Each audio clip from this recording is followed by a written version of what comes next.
Hello everyone, welcome to the Exia IAS academy. तो चलिए एक नज़र डालते हैं डिफरेंट न्यूज़पेपर आर्टिकल में जो इम्पोर्टेंट रहेगा एग्ज़ाम पर्सपेक्टिव से। तो डिफरेंट आर्टिकल का मैं आपको इस डिस्कशन में समरी बताऊंगा, चीज़ों को इन शॉर्ट समझाने की कोशिश करूंगा। इसी के साथ डिफरेंट आर्टिकल के कौन से आइडियाज़ में से क्वेश्चन बन सकते हैं प्री और मेंस में, वो बताने की कोशिश करूंगा। ये जो भी एनालिसिस है आपके सिलेबस के मुताबिक है और पास्ट ईयर क्वेश्चन पेपर जो है 2025 ईयर्स के उसके हिसाब से है, ताकि चीज़ें क्रेडिबल रहे और ऑथेंटिक रहे। और आपको जितना ज़रूरत है, जिस तरीके से पढ़ना है, उस हिसाब से आप चीज़ों को पढ़ें और समझें। एडमिशन ओपन है, बाकी एडमिशन का जो डिटेल है, हाईलाइट है, उसको मेंशन किया गया है। इंटरेस्टेड जो कैंडिडेट है, आप हमें कांटेक्ट कर सकते हैं 6002417488 नंबर पे। तो देखते हैं आज का पहला आर्टिकल। तो आज का पहला आर्टिकल बात करता है regarding new European union rule. तो यूरोप की जो देश का जो यूनियन है, कॉमन यूनियन, यूरोपियन यूनियन, तो उसने एक रूल बनाया है और उस रूल के तहत आपका ये रेस्ट्रिक्शंस लगाया गया है कि 2020 के बाद अगर किसी जगह पे डिफॉरेस्ट्रेशन करके कोई प्रोडक्ट उगाई गई है तो उस प्रोडक्ट के ऊपर यूरोपियन यूनियन रेस्ट्रिक्शंस लगाएंगी, या उसके ऊपर जो आपका टैरिफ होता है वो ज़्यादा रहेगा। तो अभी ये जो यूरोपियन यूनियन रूल लेके आई है, तो इसका मकसद क्या है? प्राइमरी अगर इसका एम देखे, ऑब्जेक्टिव देखे, तो क्या है?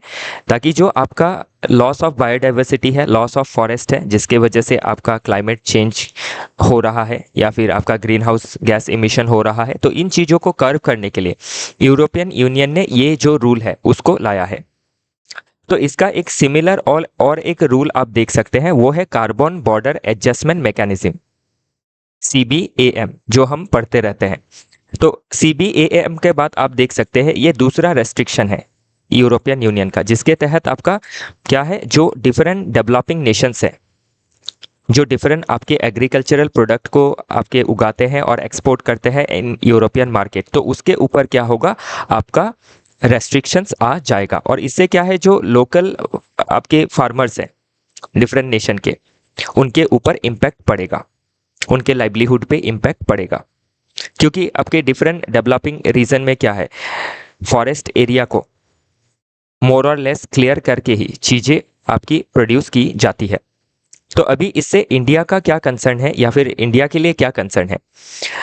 तो आंध्र प्रदेश में जो अराकू कॉफ़ी उगाई जाती है, जो एक आपका GI टैग बेस्ड कॉफ़ी है, जियोग्राफिकल इंडिकेशन टैग भी इसको मिला हुआ है, तो ये कॉफ़ी काफ़ी आपका प्रचलित है इन यूरोपियन मार्केट।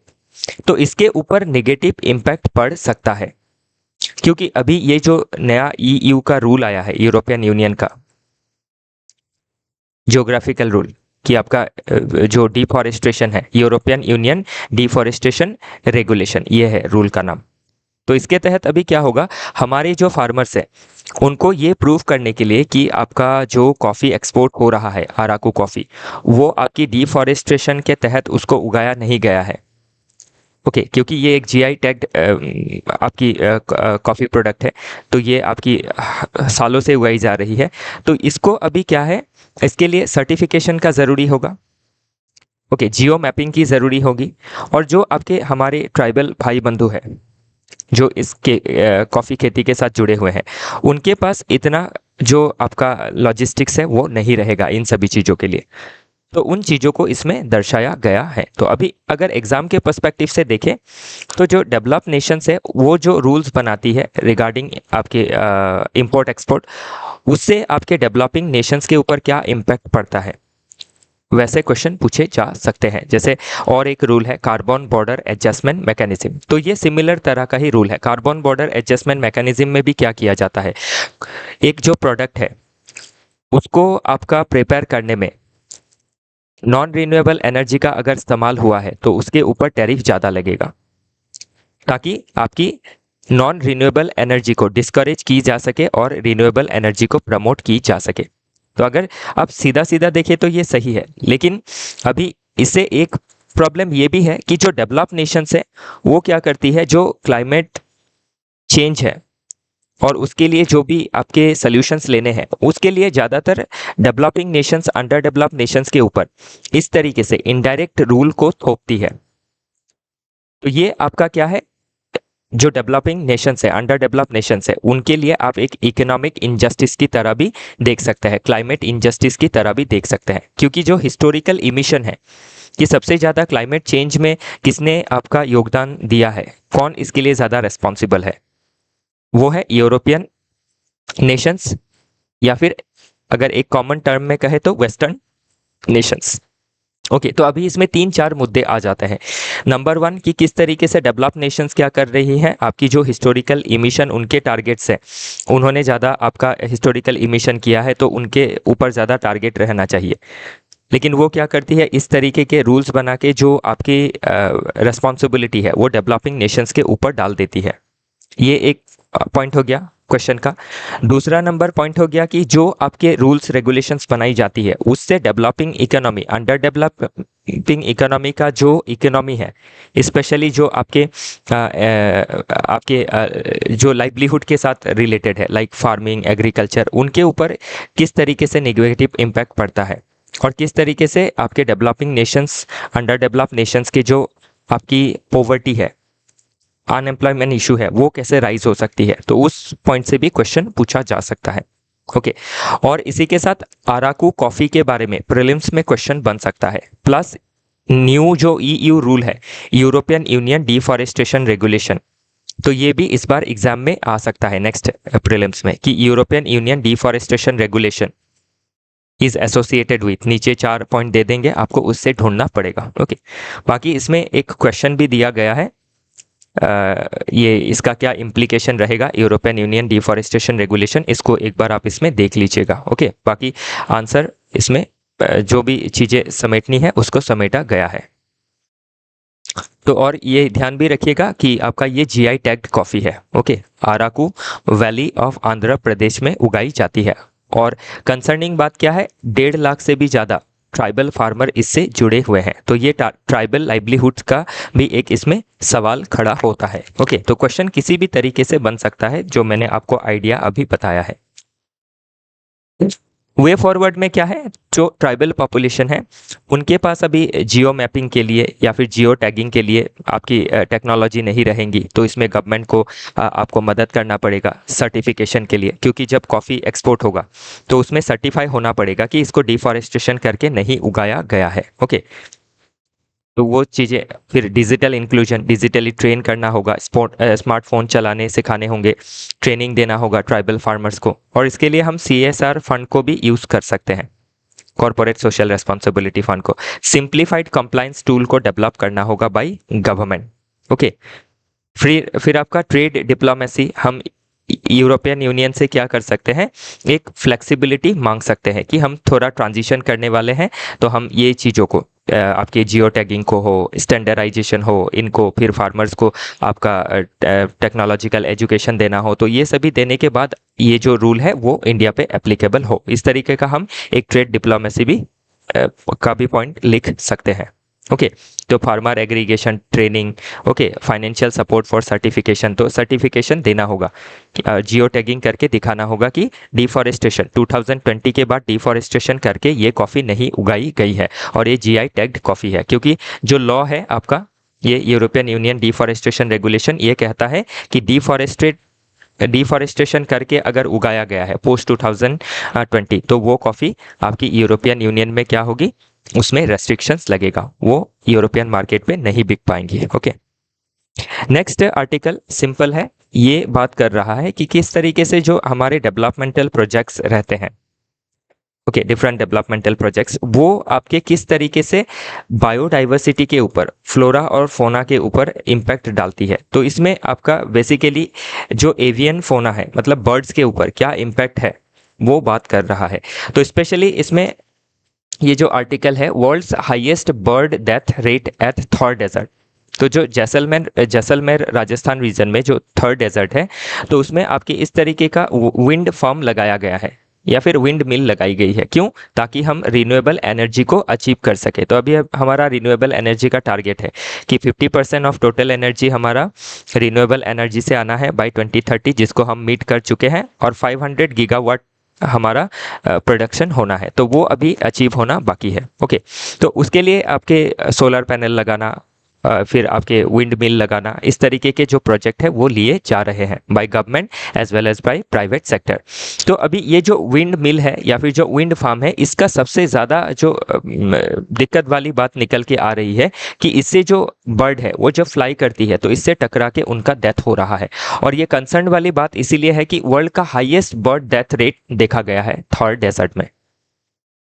तो इसमें सेवरल मल्टी सीजन सर्वे किया गया है by wild life institute of India, और इसमें देखा गया है कि लगभग 150 मीटर का रेडियस, तो जो काफ़ी छोटा रेडियस है, उसके अंदर आपके 90 रैंडमली सिलेक्टेड विंड टर्बाइंस को आपका सर्वे किया गया, और कितने डेथ फाउंड किए गए? 124। तो ये काफ़ी चिंता का विषय है कि 150 मीटर का रेडियस में, जिसमें रैंडमली 90 टावर्स को सिलेक्ट, विंड मिल को सिलेक्ट किया गया, और उसमें 124 बर्ड्स की डेथ देखने को मिली है।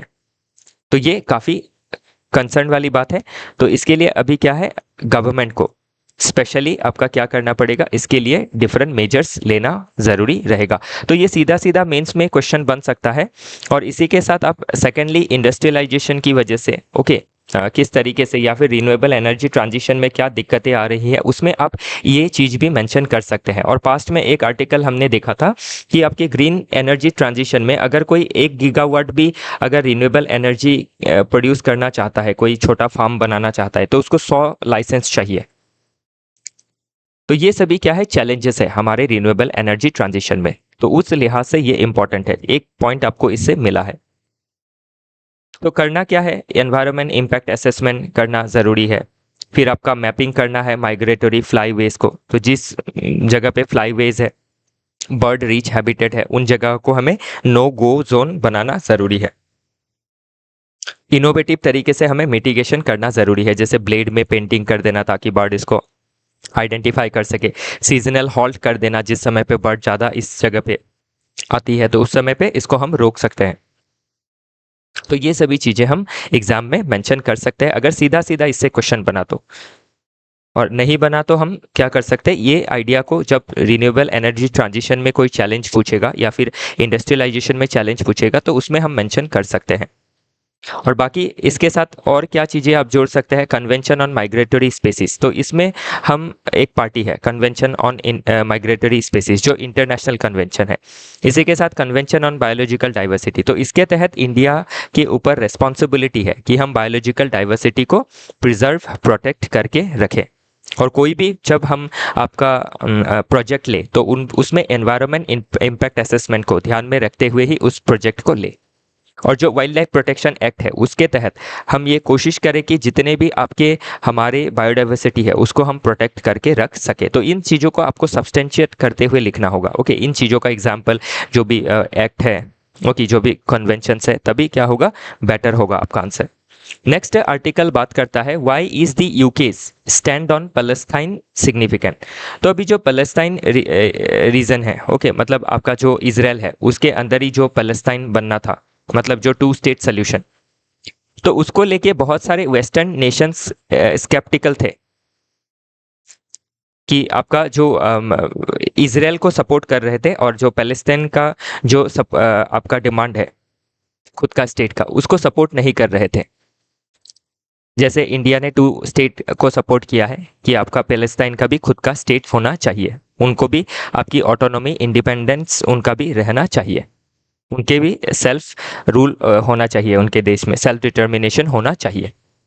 तो अभी क्या है, यूके ने इसमें स्टैंड लिया है कि हम मतलब यूके क्या करेगा, आपका 2 नेशन थ्योरी को सपोर्ट करेगा या फिर 2 स्टेट सोल्यूशन को सपोर्ट करेगा। ये बातें इसमें कही गई है, क्योंकि आप देख सकते हैं जो आपका इजराइल पैलेस्टीन इशू है उसकी वजह से लगभग 60 से 80 हज़ार लोगों की अभी तक मौत हो चुकी है, चाइल्ड, वुमेन, मैन। ओके, इसी के साथ आपके लाखों लोग बेघर हो चुके हैं। जो शहर वो उजड़ गए हैं, जो बेसिक इंफ्रास्ट्रक्चर है, सोशल इंफ्रास्ट्रक्चर है, हेल्थ, एजुकेशन सब खत्म हो गए हैं।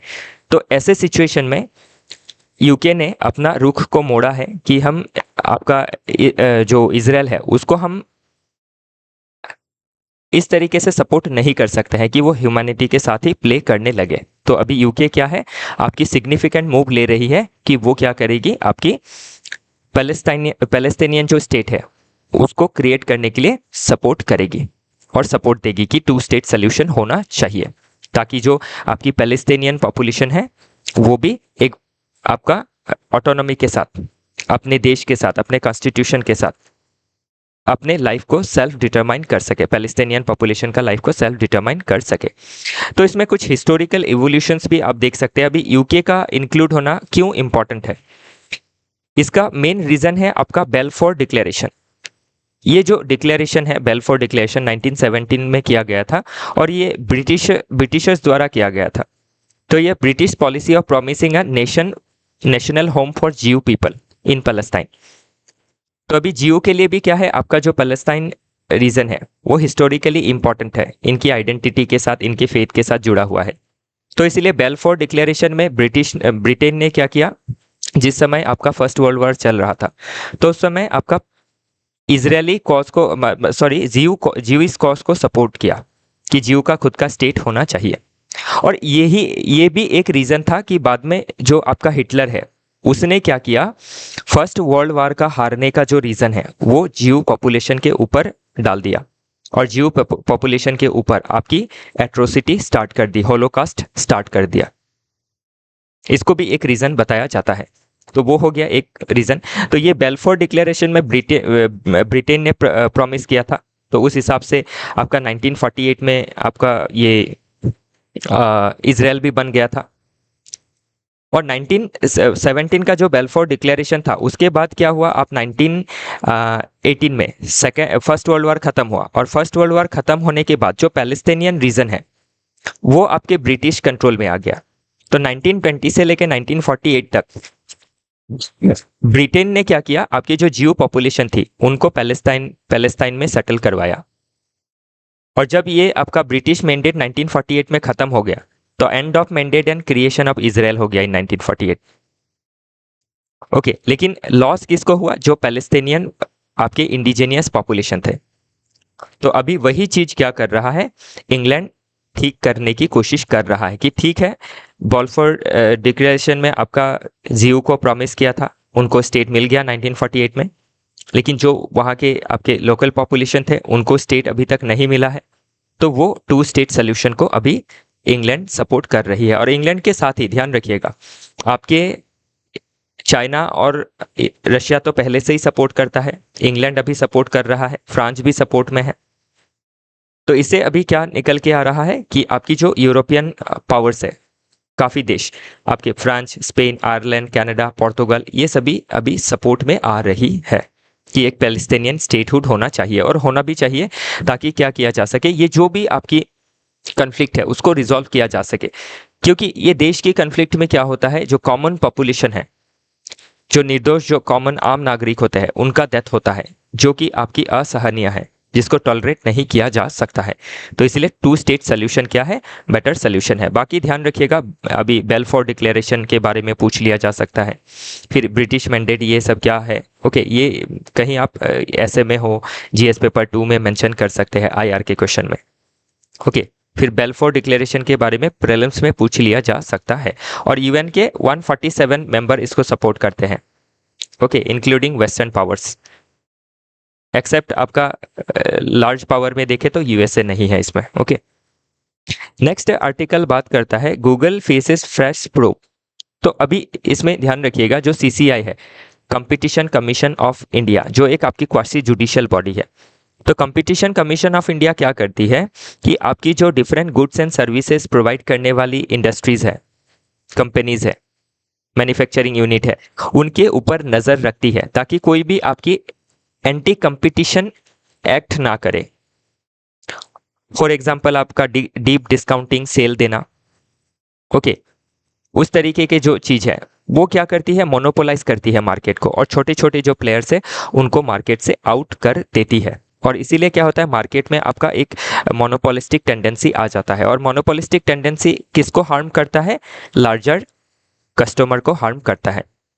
तो इसमें गूगल के बारे में मेंशन किया गया है। तो अभी इसमें गूगल के ऊपर क्या केस लगा क्या नहीं लगा वो ज़्यादा इंपॉर्टेंट नहीं है। सबसे इंपॉर्टेंट बात यह है कि देश में आपकी जो डिफरेंट एमएनसीज है वो किस तरीके से आपकी मोनोपोली दिखाना चाहती है, और जो एमएनसीज है वो किस तरीके से देश का आपका इकोनॉमिक लॉ को, जो गवर्नमेंट की रेगुलेशन है, सोवरेनिटी है, उसको किस तरीके से चैलेंज करती है और एक अनकम्पिटिटिव माहौल का क्रिएशन करती है, उसके ऊपर क्वेश्चन बन सकता है। तो इसमें स्पेशली इकोनॉमी के पर्सपेक्टिव से अगर हम देखें तो अभी गूगल क्या करता है, जैसे गूगल का प्ले स्टोर है या फिर गूगल का सर्च इंजन है, तो इसमें ये हमेशा क्या करता है, किसी बड़े बड़े जो कंपनी होती है उनके साथ एक्सक्लूसिव कॉन्ट्रैक्ट करता है और उन्हीं के प्रोडक्ट्स को, या फिर गूगल का खुद का भी अपना प्रोडक्ट होता है जैसे ऐप स्टोर में, जैसे गूगल पे है, तो गूगल पे को ये क्या करेगा, सर्च जब कोई करेगा तो उसको एकदम टॉप प्रायोरिटी में रखेगा, और बाकी जो आपके छोटे जो आपके पेमेंट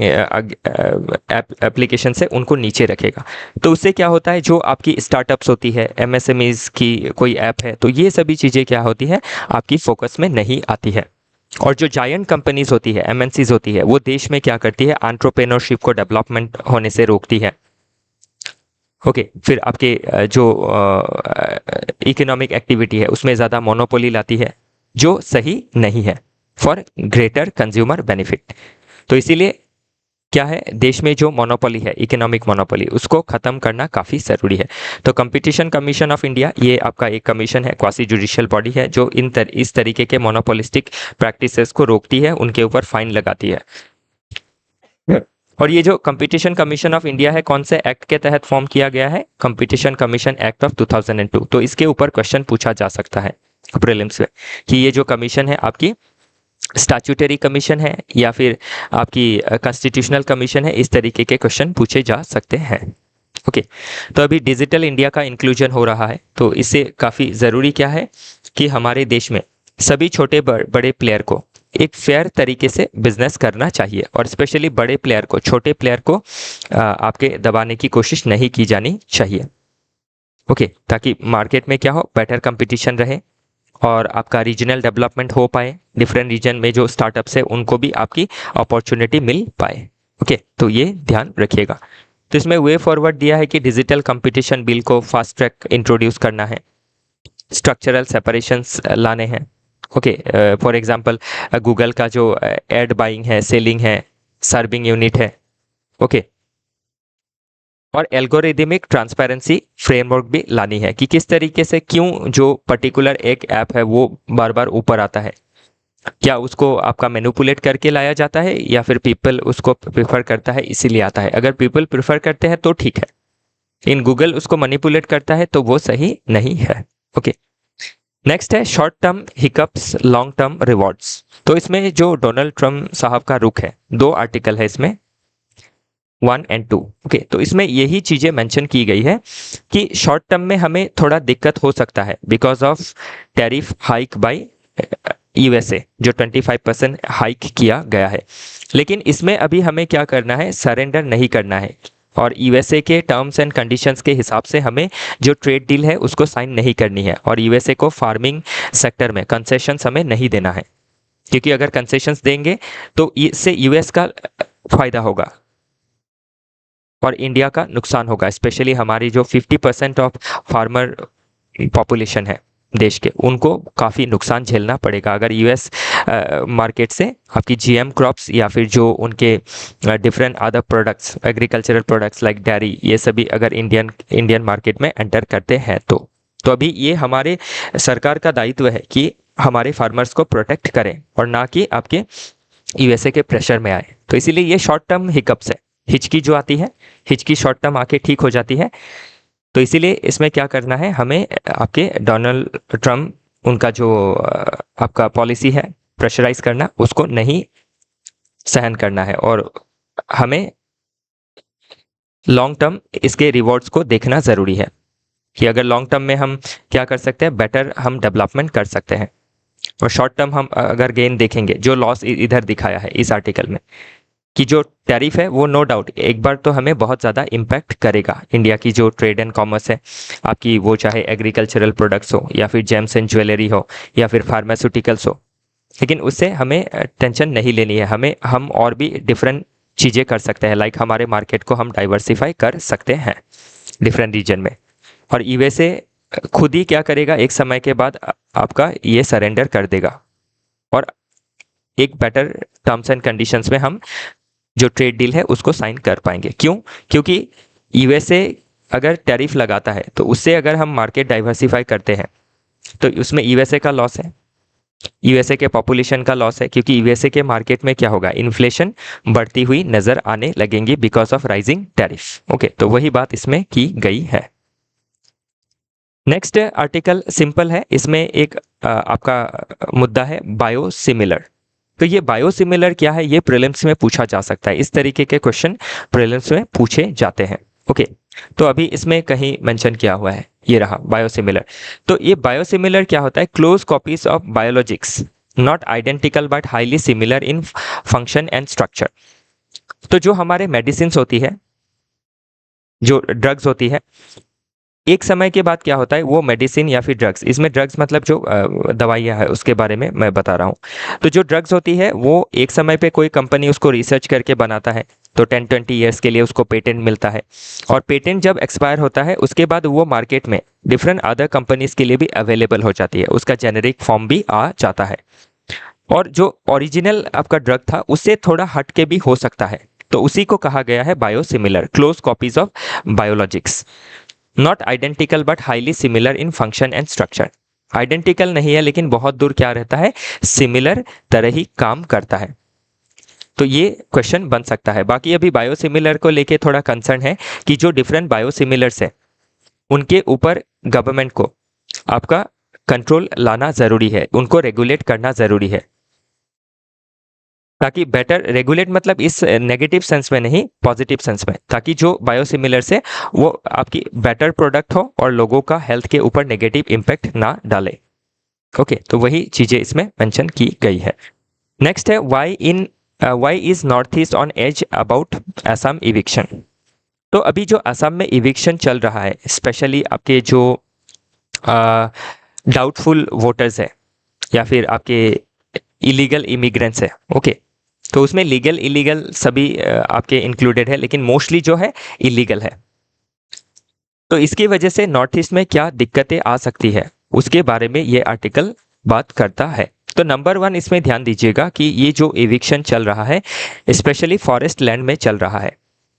तो फॉरेस्ट लैंड में आपका जो एनक्रोचमेंट है उसको हटाना काफ़ी ज़रूरी है, नंबर 1, ताकि क्या किया जा सके, नॉर्थ ईस्ट की, आसाम की जो बायोडाइवर्सिटी है, जो फॉरेस्ट लैंड है, उसको प्रोटेक्ट एंड प्रिजर्व करके रखा जा सके, ताकि जो क्लाइमेट चेंज का इम्पैक्ट है नॉर्थ ईस्ट के ऊपर उसको कम किया जा सके। सेकेंडली, आपका जो इविक्शन ड्राइव है उसमें ये ध्यान देना ज़रूरी है कि जो आपके इंडिजिनियस पॉपुलेशन है अगर वो इविक्ट होते हैं तो उनको फिर से रिहैबिलिटेशन का फैसिलिटी मिलना चाहिए। थर्डली, जो आपके डाउटफुल इलीगल इमिग्रेंट्स है वो आपका क्लियरिटी उस पर आना चाहिए कि वेदर दे आर डाउटफुल और अनडाउटफुल, क्योंकि 1971 24 मार्च जो है वो कट ऑफ डेट है, तो उससे पहले के अगर कोई है तो वो आपके इंडिया के ही सिटीजन हो गए हैं, तो उनके आपके इविक्शंस में क्या होगा, आपका कोई ना कोई कंपनसेशन देना पड़ेगा, क्योंकि आर्टिकल 21 जो है वो अप्लाई होता है बोथ आपके सिटीजन के ऊपर भी और जो आपके माइग्रेंट्स है उसके ऊपर भी। ओके, बाकी जो ड्राइव ली गई है गवर्नमेंट द्वारा वो काफ़ी इंपॉर्टेंट है और इसको कोर्ट भी सपोर्ट करता है।